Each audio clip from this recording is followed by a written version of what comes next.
Здравейте, колеги, да направим едно кратко демо на SMS-ите и мейлите. Де факто, като се направи този Twilio аккаунт, или както се казва, получаваш ID, токен и phone number, където са нужни тук в Settings да се добавят.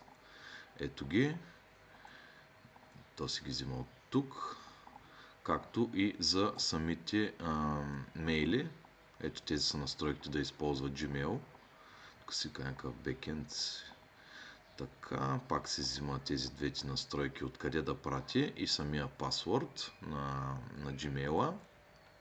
И тук съм направил две функции, където тук си вика от самата библиотека си като е client, като create някакъв меседж с откъде и докъде, до кой номер.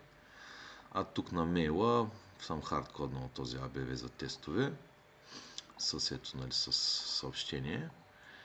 И де факто това е, чакай да го запалим, така, ето примерно пращам имейл, трябва да изпише, че е successful, така, и де факто сега трябва да го получим, даже ето от преди малко където тествах, ето и 13 току-що дойде това, ето го работи.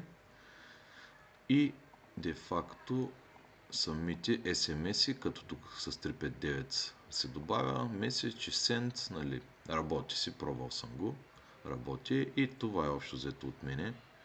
В тези вюта са викат функции, вюта и сетинги. Като цяло струва ми се лесно. Дали е правилният начин това, понеже тук нещо тестово се плаща явно, някакъв акаунт трябва да се апдейтне, но работи за момента. Това е от мене.